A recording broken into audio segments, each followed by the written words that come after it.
Toutefois que Dieu te parle, sois soumis à ce qu'il dit. Et fais exactement ce qu'il dit. Et sois prompt à le faire. Il ne faut pas tarder à le faire. Le Seigneur dira que voilà quelqu'un de confiant. Un confident. C'est ce qu'il va te dire. Il va dire que tu es un confident. Tu es quelqu'un de confiant. N'est-ce pas? Pourquoi je vais vraiment lui cacher quoi que ce soit? C'est ce qui s'est passé avec Abraham. Abraham! Vous connaissez l'histoire d'Abraham? Le jour que Dieu, avec les 3 visiteurs, parmi les 3 visiteurs, Dieu était dedans, c'est la Bible dit. Et il passait. Donc quand il y a quelqu'un qui marche par le Saint-Esprit, il y a des relations de communication avec Dieu, qui arrive aussi, le secret pour avoir le discernement là. Tu arrives à discerner ce qui est de Dieu et ce qui est du diable. Je te dis la vérité. Pourquoi beaucoup de chrétiens n'ont pas le discernement? Parce que ces chrétiens-là n'ont pas une vie soumise au Saint-Esprit. Ce qui amène le don de discernement dans la vie du chrétien, c'est la relation de communion avec le Saint-Esprit et la soumission au Saint-Esprit. C'est tout. Abraham, depuis que Dieu lui a parlé dans sa patrie, dans la maison de son peuple, il sort.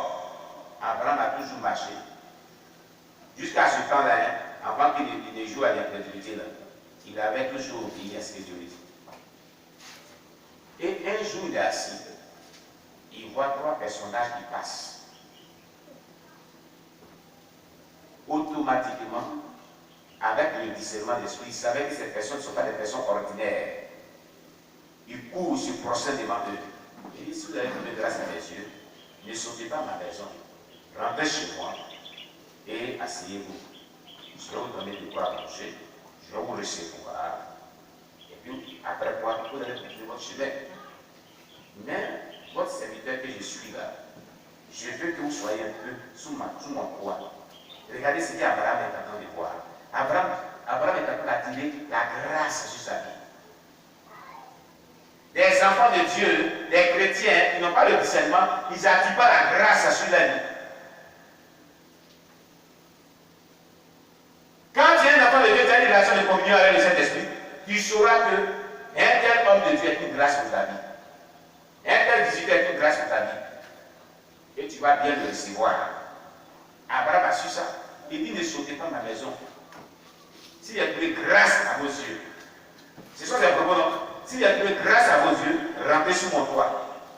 Je me résigne un peu, parce que ça veut dire. Il dit, non, on n'est pas chez quelqu'un, non, ça va. Il dit, pardon. Il sait que vous ne pouvez pas rentrer dans moi. Et puis, il était dans la famille d'ailleurs. C'est pour me dire que vous n'avez pas besoin de rentrer chez moi.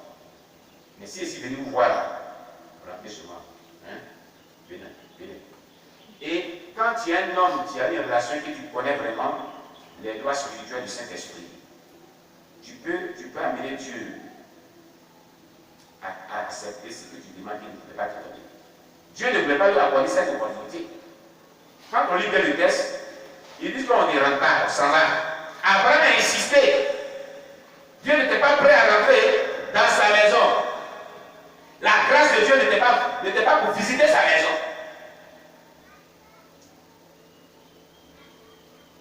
Dieu ne pouvait pas rentrer dans sa maison pour le bénir. Dieu partait. Mais comme Abraham, il a l'habitude de communiquer avec le Saint-Esprit, il a discerné que ceux qui passent là, ils ont une grâce. Je vais obtenir cette grâce. Donc je ne vais pas les laisser partir. Non, non, non, non, non. Il faut qu'ils rentrent dans cette maison. Et cette onction de cette grâce-là rentre dans ma maison. Pour que j'en tire profit. C'est moi aussi, j'avais besoin. Moi, il était riche, il avait tout, mais il avait besoin d'enfants. Il n'avait pas d'hérité. Il avait vu que c'est à partir de là, quand on lit le texte que Dieu l'a béni, Dieu a déclaré la parole prophétique de l'enfantement dans sa vie. Quelqu'un me comprend bien? Quelqu'un me comprend bien? Est-ce que quelqu'un me comprend bien cela? Abraham, il pourrait dire, le mot est trop fort, on ne peut pas comprendre Dieu. Abraham a fait tout pour pouvoir vraiment attirer la grâce de Dieu dans sa maison. Alléluia. Amen. Et ils sont rentrés. Ils ont fini par céder. À force d'insister, insister. Il dit, bon d'accord, on rentre chez toi. Ils ont regardé mes amis. Maintenant, chez lui, on voit ce qu'il nous propose. On ne veut pas rentrer. On dirait lui, il rentre dans notre vision. Il s'est attiré la grâce de Dieu sur lui. Rentrant chez lui, il va voir ce qu'il nous propose. Arrivé, et je suis assis, il le regarde. Alors, comment il va s'y prendre? Dès qu'ils sont rentrés chez lui, il dit à ses mots, vite. Un beau gras, un gâteau bien pétri, crémeux. Et Sarah, un repas bien crémeux. Ce n'est pas n'importe quel repas il a préparé. Un repas crémeux. Un veau gras. Il n'a pas donné ce qui est amer. Thierry, attendez, je vais vous dire ça.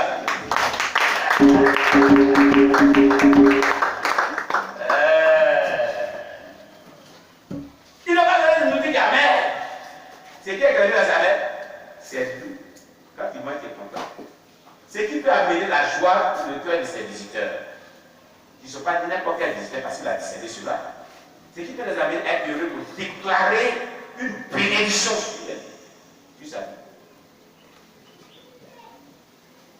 Quand il reçoit un visiteur, il faut lui donner ce qui est de meilleur.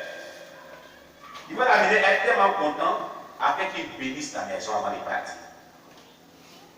C'est comme ça.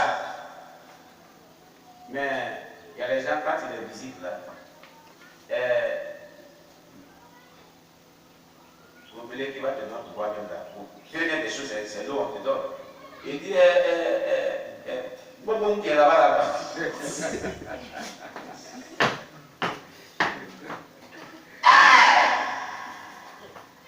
Ah ouais, vous pouvez donner sa crème de la poussière, oui. Ah ouais. Mettez de l'eau dans le riz, va. Hey! Après, non, on te demande de permis. Alléluia. Gloire à Jésus. Amen. Amen. Amen. Donc, Abraham a su qu'il faut bien les recevoir afin que. Mais Abraham était objectif. Hein. Il faisait tout ça parce qu'il savait qu'il y a une grâce que ces personnes apportaient. Une grâce. Oh, si tu es content, acclame le Seigneur Jésus. Acclame le Seigneur Jésus. Amen. Nourriture crémée. Ce qui est crémé, c'est tout. Ils ont mangé. Vos gras, ils ont mangé. Vous n'avez pas vu qu'ils étaient pressés pour partir, ils ne voulaient pas rentrer. Hein? Mais ils pouvaient manger, ils pouvaient dire, bon, c'est qu'est-ce que c'est bénédiction et c'est comme ça. Bénédiction, ils ont parti. Hein? Mais ils ont mangé. Quand ils ont mangé, ils ont vu vraiment l'accueil. Ils ont vu le repas. Ils ont vu ce qu'ils ont mangé. Tout cet empressement pour eux que le monsieur ne connaissait pas. Il regarde Abraham. Où est ta femme? Sarah. Il dit, elle est dans la cuisine. Sarah, on lui dit ta femme. L'année prochaine, jusqu'à la même date, elle te donnera un enfant. Elle aurait dit, mais tu l'avais dit moi-même. Ah! Même si on dit même. Moi, il vient avec la rapace comme ça là. Et puis Abraham là, il est vieux. C'est maintenant qu'on a un désir. Ça voulait dire que depuis des années, il n'y a plus de désir. Il n'y a plus cette communion là. D'accord. Et elle se dit, mais comment ça se fait même d'ailleurs?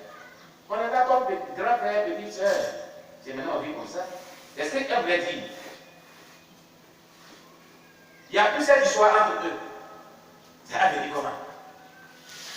Quand on est là dans le jour, grand frère, petite soeur, c'est cette relation qu'on a maintenant, on n'a plus vraiment cette affaire d'amourette et autres là. Et on va venir comment? Quand la main de l'homme s'arrête dans une œuvre, c'est là que celle de Dieu commence. Alléluia. Amen. Là où votre incapacité est, c'est là où commence la capacité de Dieu. Alléluia. Amen.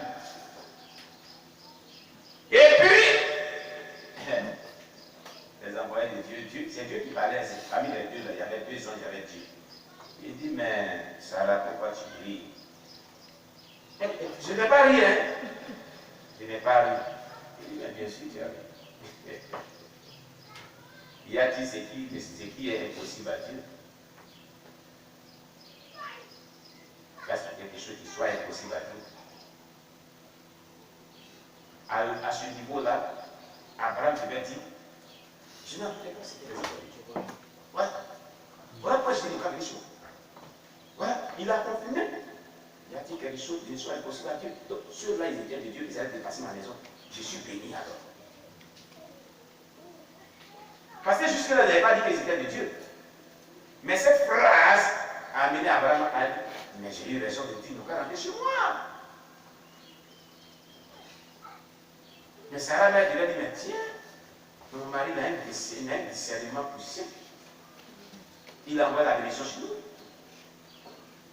Ah donc vous êtes de Dieu, tous les temps dépasser vos âmes. Dépasser notre maison. Avec cette grâce-là, qu'on a recherché depuis des années, je suis content. Je sais qu'à ce dessin, elle a changé d'édition. Les riches se sont transformés en sérieux. Les moqueries sont transformées. Celle-là, c'est fort.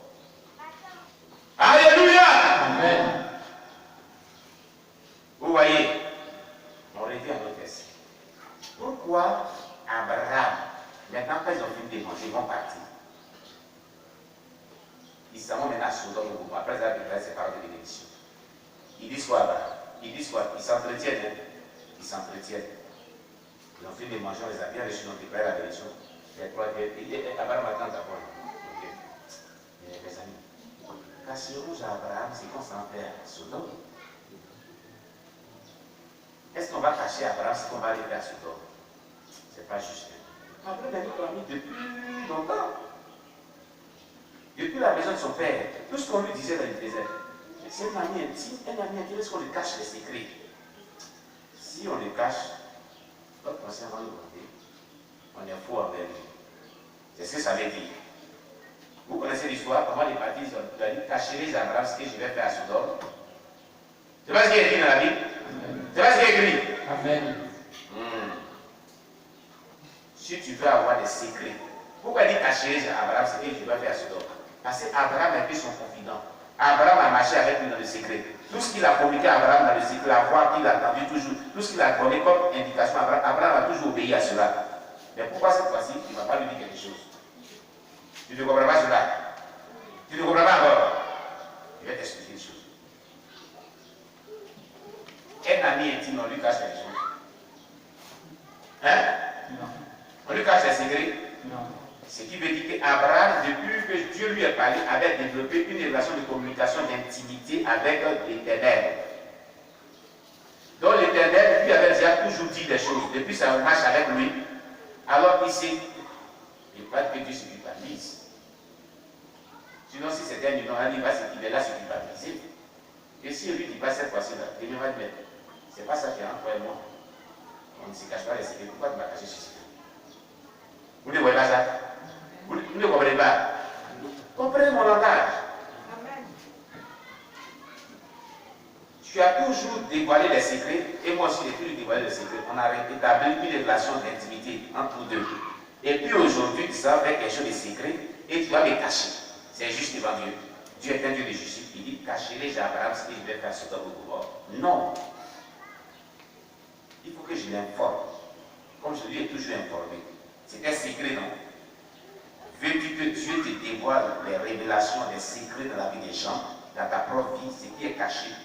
Il va falloir que toi, tu établisses une relation de communication, d'intimité avec le Saint-Esprit, dans laquelle toi, tu joues le rôle de celui-là qui exécute tout ce que Dieu dit, sans douter, sans murmurer et promptement. Tu serais un homme de révélation, un homme de distinction, un homme de prophétie, un homme prophétique. Quelqu'un me comprend bien? Amen. Quelqu'un me comprend bien? Amen. Et Dieu va dire à Abraham, voilà ce qu'il m'a fait à Sodome. Il va détruire Sodome. Parce que leur iniquité est trop. Leur péché est trop. La population est trop. Je vais détruire.